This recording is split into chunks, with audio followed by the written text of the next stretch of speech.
Salam Indonesia, halo pemirsa Jogja TV, saya Dewi Budianti hadir dalam Anjang Sana Wakil Rakyat hari ini, tepatnya di Kapanewon Sewon, di depan Aula Syekh Sewu. Di dalam aula tersebut pemirsa sedang berlangsung pertemuan antara 4 kelurahan di Kecamatan Sewon dengan Polsek Sewon dan juga Koramil Sewon. Apa yang sedang mereka bicarakan ini adalah terkait dengan peningkatan kapasitas pamong. Kita akan lihat seperti apa lengkapnya hanya di Anjang Sana Wakil Rakyat hari ini.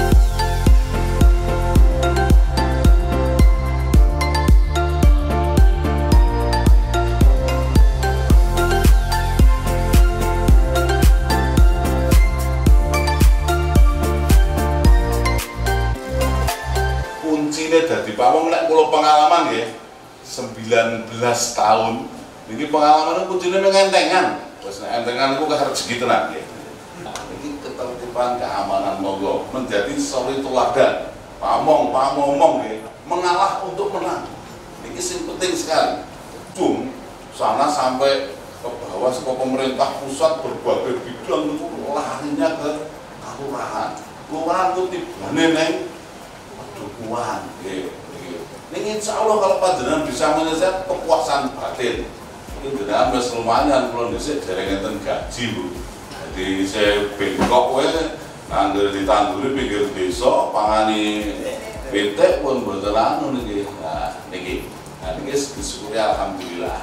Niki dadi kuncine Bapak Ibu sekalian niki monggo komunikasi entengan terhadap warga masyarakat, kemudian memberikan pelayanan yang maksimal kepada masyarakat. Insya Allah nanti tidak akan ada gejolak di masyarakat sehingga merasakan kepuasan masyarakat itu perlu didekati. Kemudian melihat tugas panten yang namanya pamong itu sangat kompleks sekali, urusan lemah di pamong desa, urusan kependudukan di pamong desa, pernikahan di pamong desa, wong nopo kali macet di perairan di pamong desa, semuanya ada di dusun di desa itu. Masih di Anjang Sana Wakil Rakyat pemirsa, tepatnya saya saat ini di depan Aula Syekh Sewu Kapanewon Sewon. Anjang Sana Wakil Rakyat tentunya belum lengkap kalau saya belum bersama dengan seorang wakil rakyat. Saat ini sudah bersama dengan saya Bapak Subhan, Wakil Ketua 2 DPRD Kabupaten Bantul. Pak Subhan, apa kabar Pak? Sehat Pak? Alhamdulillah sehat-sehat ya. Baik, ini kita lagi di depan aula. Kalau kita lihat di dalam sepertinya lagi ada kesibukan ini Pak. Ya, ada acara mungkin, ya Pak Subhan bisa cerita nih ada apa sih sebenarnya yang sedang dibahas di dalam ini Pak? Ya, terima kasih. Jadi pada hari ini kita mengadakan ada peningkatan kapasitas pamong. Pamong seluruh Kapanewon Sewon.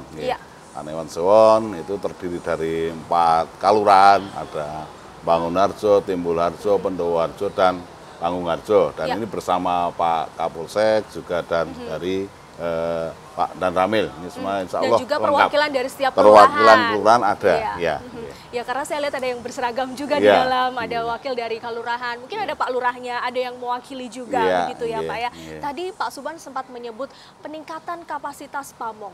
Pamong, sering sekali kita mendengar kata-kata itu, tapi mungkin bagi masyarakat sebagian juga masih perlu dicerahkan gitu Pak. Sebenarnya pamong itu apa sih? Fungsinya apa gitu secara umumnya? Pemerintah paling bawah itu kan adalah kalurahan. Kalurahan yang leadernya adalah seorang lurah. Kalau lurah kan bukan pamong, sesuai dengan Undang-Undang Nomor 6 tahun 2014. Jadi lurah itu dipilih oleh rakyat.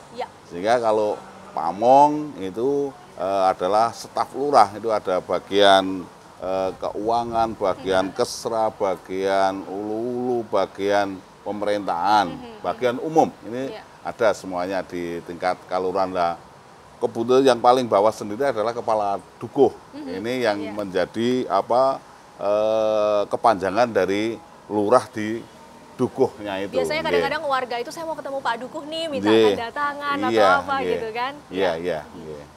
Jadi itu termasuk juga pamong. Pamong begitu desa ya Pak? Lalu fungsinya mereka ini secara terperinci apa sih Pak peran mereka yang mungkin tidak secara langsung dirasakan oleh masyarakat atau warga, tapi mungkin di sini bisa dijabarkan secara detail sehingga masyarakat memahami ternyata seperti itu ya perannya begitu penting seorang pamong ini gitu. Pamong itu memang fungsinya ya pelayanan, semuanya pelayanan kepada masyarakat. Hanya sudah ada reading sektornya sendiri-sendiri sesuai dengan tupoksinya. Mungkin kalau Jogoboyo yang dulu Kaurpem itu ya masalah kependudukan, Iya. masalah ketertiban keamanan pemerintahan, kemudian kalau nanti di bagian kesra itu ya masalah urusan keluarga berencana, kesejahteraan masyarakat, mungkin pernikahan itu lewat kalau di Ekbang itu ya ini pembangunan, itu adalah pengairan, pertanian dan lain sebagainya. Itu kalau Sekdes Tarik yang sekarang itu adalah membantu lurah dalam bidang keadministrasian. Dia sebagai koordinator, Ya. koordinator kasih-kasih itu. Ya. Maka banyak sekali warga yang selalu butuh perpanjangan tangan untuk mengurus administrasi ya. Disitulah Iya, peran iya, mereka iya, sebetulnya iya, begitu iya, ya. iya. Nah ini kalau judulnya adalah peningkatan kapasitas, kapasitas yang seperti apa sih Pak yang perlu ditingkatkan begitu? Artinya biar beliau-beliau mereka itu tahu persis sesuai dengan tupoksinya. Kita itu menjadi pelayan masyarakat. Iya. Saya sendiri kan juga wakil rakyat, itu wakil rakyat ya. Iya. Artinya kita juga mencontohi menjadi teladan, kita itu setiap kali harus bisa membantu masyarakat apa yang menjadi keluh kesah masyarakat. Kemudian kalau ngomong ya nanti apa yang menjadi kebutuhan masyarakat. Di situ menjadi awal dari keluh kesah masyarakat itu lewat pamong desa itu. Betul. Jadi bisa dikatakan dengan kata lain bahwa pamong ini adalah perpanjangan tangan, juga kunci informasi yang Iya, kita bisa dengarkan iya. langsung Iya. begitu ya. Data dari bawah itu paling bawah itu adalah dari tingkat kelurahan sampai dusun tuh. Ya. Kalau dari secara general Bapak mengamati sejauh ini apa yang perlu ditingkatkan Pak? Yaitu fungsi pelayanan, ya, dan pelayanan kepada masyarakat. Sekarang kan jangan sampai masyarakat itu ngurus surat menyurat itu nanti lama. Ya. Sekarang harus kita tuntut harus proses segera cepat untuk pelayanan masyarakat. Memang kalau kita melihat pamong desa itu memang gimana ya? Pegawai negeri juga bukan. Ini artinya tugasnya sangat banyak sekali. Ini tugas dari pemerintah pusat sampai ke bawah itu ujung-ujungnya sampai ke tingkat pedukuhan. Ya, maka bisa dikatakan ujung tombak, ujung tombok ini ada di Kalurahan. Makanya saya sering guyon. Besok pertama kali masuk surga itu justru perangkat desa itu. Ya, artinya data-data yang kita tahu dari pemerintah pusat itu tidak lepas dari yang dari bawah, dari pamong itu sendiri. Begitu ya. Kalau Bapak mengamati sejauh ini Pak, kan perannya cukup rumit dan banyak begitu. Kalau saya membayangkan pamong itu begitu banyak dokumen yang harus ditata begitu ya Pak. Apa sih Pak yang bisa kita bantu agar pamong-pamong ini bisa menjalankan tugas mereka itu lebih efisien, lebih cepat dan lebih mudah begitu? Ya artinya kan sekarang sudah teknologi juga sudah maju ya. Kalau dulu masih pakai manual, sekarang sudah semua tulisan tangan, kemudian buku-buku kearsipan di kantor kelurahan itu dulu masih manual. Ada buku periksa, ada buku repartisi desa, ada buku pertanahan, itu semuanya manual. Ini kalau bisa nanti ya kita simpan lewat komputer itu sehingga nanti tidak ada kesulitan. Kalau mau masyarakat pengen mencari, contoh aja mau mencari kutipan letter C, tinggal namanya siapa nanti kita buka sudah ada gitu. Kalau curhatan dari pamong sendiri Pak, apa yang paling mereka butuhkan gitu? Ya pamong itu banyak, artinya memang dibutuhkan. Kalau sekarang alhamdulillah kesejahteraan sudah karena fasilitas ya ada sekarang sudah dapat gaji, masih dapat bengkok. Nah, ini alhamdulillah. Tinggal kinerja dan sekarang alhamdulillah pamong-pamong di Sewon itu semuanya sudah paling tidak S1. Alhamdulillah. Kalau dulu itu kan masih ya Pak ya?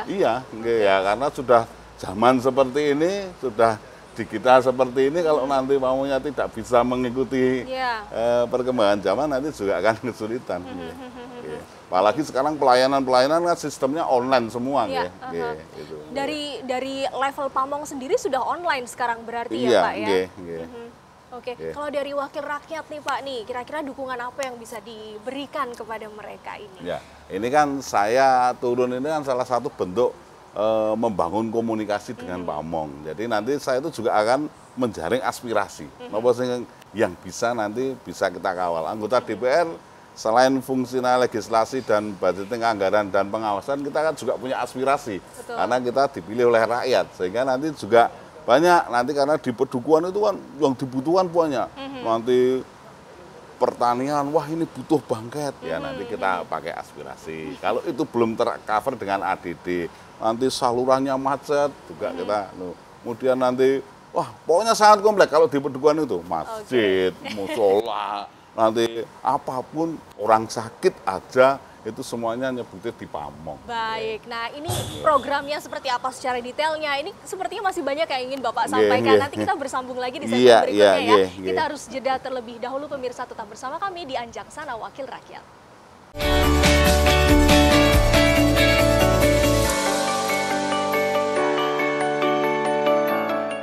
Ya pemirsa, Anjang Sana Wakil Rakyat masih dengan saya Dewi Budianti dan juga Pak Subhan. Pak, kita lanjut lagi nih Pak. Kayaknya tadi masih ada yang menggantung ini Pak.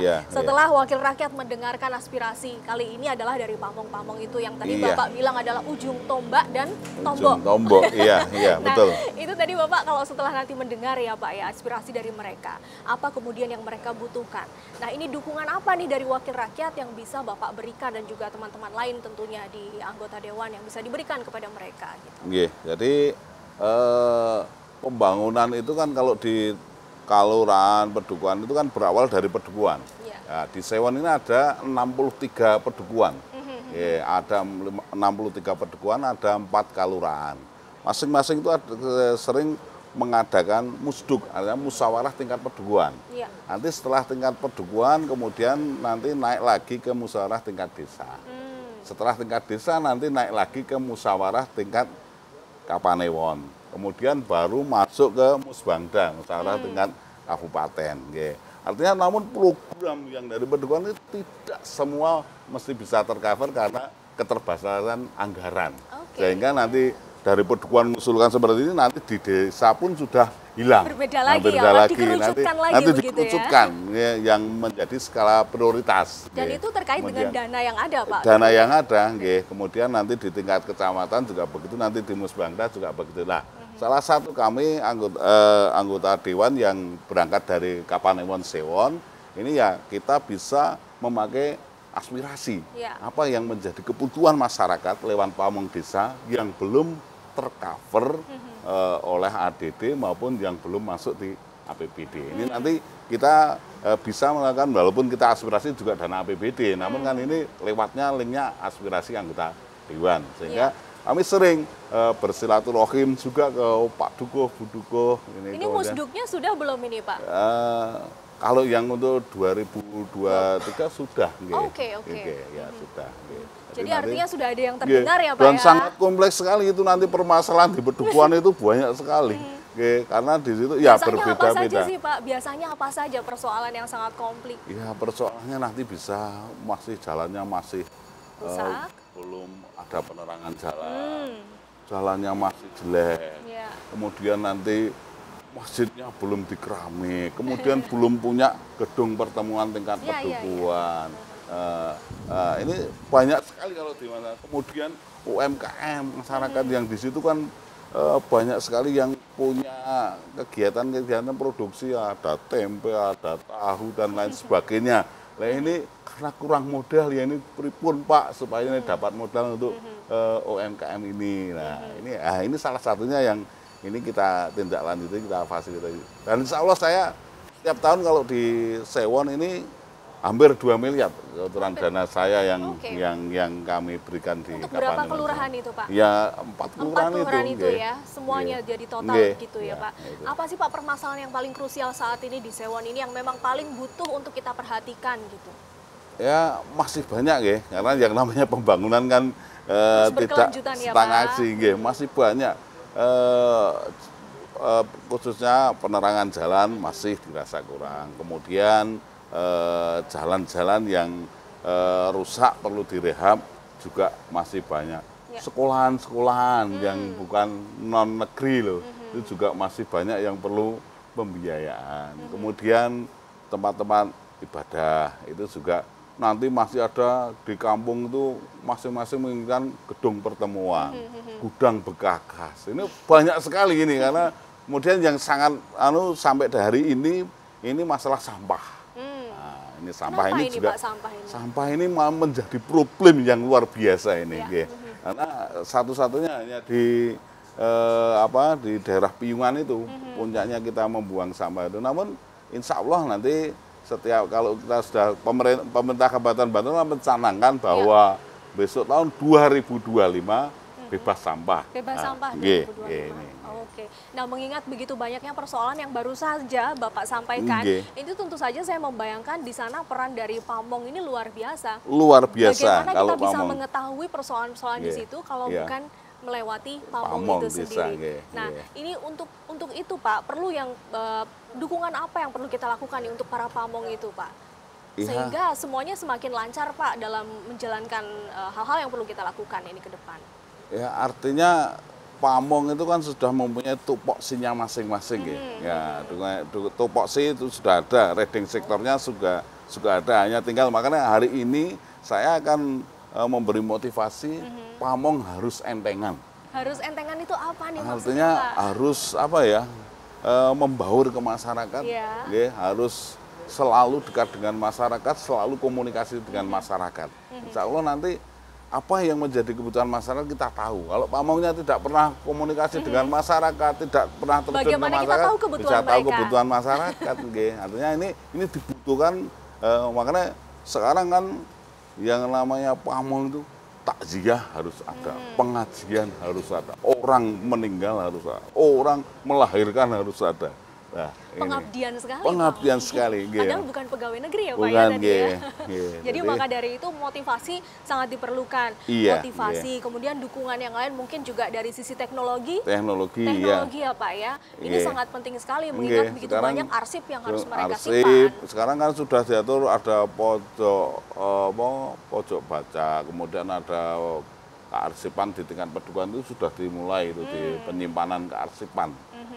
Itu sudah pada dimulai, jadi sudah berbasis teknologi. Itu sudah hampir yang kemarin juga ada beberapa dusun itu yang sudah lewat IndiHome itu lewat pakai online, kemudian wifi online, kemudian wah banyak ini teknologi sekarang sudah CCTV masyarakatnya sudah canggih Pak pakai teknologi, masa Pamongnya belum, begitu kan ya Pak ya? Iya, artinya kita harus mengimbangi ya kebutuhan masyarakat dan juga apa yang masyarakat miliki sehingga bisa terakomodir nih Pak ya oleh Pamong. Kalau Pamongnya sudah bisa mengakomodir dari masyarakat dengan baik, tentunya bisa langsung ke pusat juga lancar begitu kan Pak? Baik, nah terima kasih Pak perbincangannya, nanti saya juga akan lanjut dengan yang lain nih Pak untuk berbicara mengenai hal yang sama begitu. Terima kasih, lanjut lagi Pak aktivitasnya. Sukses selalu. Tetap bersama kami pemirsa di Anjang Sana Wakil Rakyat, kami kembali sesaat lagi.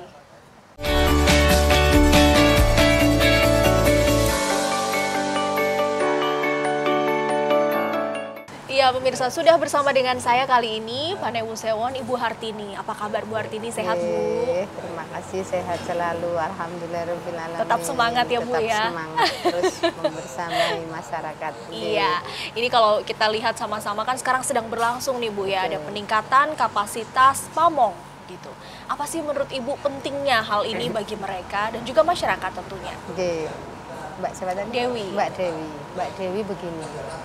Jadi sekarang ini peningkatan SDM dan peningkatan kapasitas Pamong yang ada di Kalurahan di Kapanewon Sewon ini khususnya dan tentu di seluruh Kabupaten Bantul. Ini betul-betul perlu ditingkatkan. Kami memandang perlu kegiatan seperti ini karena seperti kita ketahui bersama dengan adanya Undang-Undang Nomor 6 Tahun 2014 tentang desa, itu seluruh Pamong yang ada di Kalurahan, yang ada di Bantul ini dan juga khususnya Sewon ini harus betul-betul bisa meningkatkan kapasitasnya, baik itu pengetahuannya, baik itu keterampilannya, baik itu peran Pamong itu bagaimana membersamai masyarakat dalam melaksanakan pembangunan tentunya. Dan kali ini kita menyelenggarakan kegiatan peningkatan kapasitas Pamong yang ada di Kapanewon Sewon ini adalah memang diharapkan betul nanti semuanya yang hadir. Ini nanti akan bertahap Mbak Dewi. Jadi hari ini yang kita undang adalah Bamuskal, kemudian ada Pak Lurah, ada Bu Care, Pak Care, kemudian ada pamong yang lain. Kita undang juga instansi yang di lingkup Kapanewon, teman-teman dari Babinsa, Babin Kamtipmas di situ yang selalu membersamai, dan juga ketua pandu atau paguyuban dukuh di masing-masing kaluran itu kan ada ketua pandu. Harapannya nanti bisa menularkan ke kelompok pandu, ke anggotanya untuk meneruskan apa yang sudah disampaikan di materi-materi yang disampaikan hari ini. Saya kira itu. Kemudian nanti harapannya juga ke depan itu menggugah semangat semua pamong gitu, bahwa menyadarkan kembali atau mengingatkan kembali bagaimana peran pamong yang seharusnya. Kalau menurut Bu Hartini sendiri, apa sih yang paling harus dimiliki dari seorang pamong itu, Bu? Oke, seperti yang disampaikan Pak Haji Subhan Nawawi tadi, bahwa pamong itu memang pamomong gitu. Pamomong masyarakat. Mereka harus bisa mengerti apa yang dimaui oleh masyarakat ya. Jadi dan kemudian di-matchkan dengan regulasi yang ada. Misalnya kayak sekarang ini pemberian bantuan BLT BBM. Ya. Nah, itu pamong itu harus bagaimana kemudian mereka itu tahu, mereka itu menolong warganya, baik yang jompo, baik yang tidak mempunyai akses untuk ke lokasi dan lain sebagainya, kemudian membantu pendistribusian undangan kepada mereka dan lain sebagainya.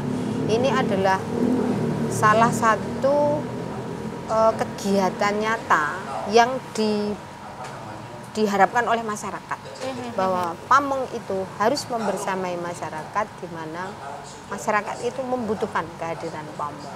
Jangan sampai masyarakat ini butuh bantuan, butuh pendampingan, tetapi pamongnya leleh luelah gitu. Semampang dia jadi harus cekatan, harus cekatan, menjemput bola dan lain sebagainya. Harus membersamai masyarakat. Harus ikhlas membersamai, betul, cekatan dan tidak pandang bulu tentunya, betul, ya Bu ya. Betul. Ya, itu adalah yang kita harapkan dari seorang pamong, harus memiliki karakteristik seperti itu. Tapi kemudian Bu, kalau kita lihat dari sisi pamongnya sendiri, apa sih yang sebetulnya mereka juga butuhkan? Apa yang kita bisa bantu untuk mendukung mereka, untuk mendukung kinerja mereka gitu Bu? Jadi begini, memang ada reward dan punishment tentunya. Nah, di dalam regulasinya sudah jelas bahwa pamong itu diberikan gaji, tunjangan dan lain sebagainya di situ. Nah, ini kemudian yang mendorong mereka gitu. Dan juga reward yang lain, pujian. Mana kalau pamong itu bisa melaksanakan kegiatan dengan baik, itu mohon maaf Mbak Dewi, kami itu selaku Panewu dan tim kami, teman-teman kami itu selalu turun ke bawah. Kami itu kalau diundang oleh kelurahan atau oleh masyarakat gitu, ketika tidak berbarengan acara pasti kami akan menyempatkan datang membersamai. Disitulah kita nanti memberikan penghargaan, reward, pujian, kemudian semangat, ayo terus ditingkatkan. Karena apa, sekali lagi, semampang kita masih menjadi orang yang dikedepankan, pamong itu kan terpilih nih dari sekian banyak orang yang melamar. Itu jangan disia-siakan. Saya selalu menyampaikan seperti itu, mari kita gunakan, kita berbuat yang semaksimal mungkin selama kita kemudian duduk pada posisi yang sekarang ini. Kita tidak tahu Allah itu akan memberikan umur berapa kepada kita.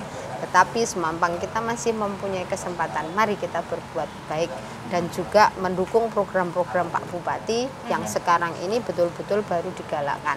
Salah satunya adalah pengentasan kemiskinan, kemudian yang kedua mewujudkan Kabupaten Bantul Layak Anak, kemudian bersih sampah 2025, kemudian program pendampingan ibu hamil Risti yang itu harus kita dampingi, juga pendampingan stunting dan lain sebagainya.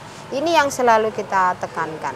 Jadi manakala terjadi kemiskinan yang ada di wilayah, Pak Bupati selalu ngendiko bahwa mari kita berbuat Jadi jangan sampai ada masyarakat miskin yang tidak diurusi oleh pemerintah. Inilah Pamong itu sesuai dengan misi Pak Bupati, ya. Kita program unggulan dari Pak Bupati sekarang ini, mari kita lakukan bersama-sama. Insya Allah dengan kebersamaan, dengan tekad yang kuat, kemudian dengan saling gotong royong, bahu membahu gitu.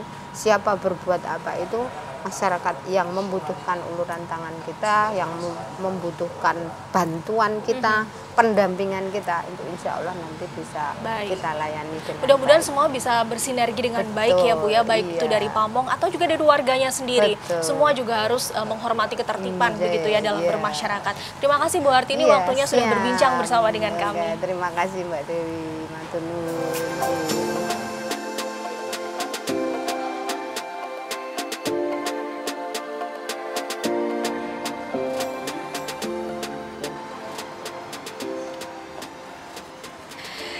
Ya, pemirsa Jogja TV, mengingat begitu kompleksnya peran dari Pamong untuk bisa menjaring aspirasi dari warga atau masyarakat di level terbawah untuk kemudian bisa diteruskan ke level pemerintah yang lebih tinggi, maka penting kemudian dilakukan peningkatan kapasitas bagi para Pamong ini sendiri.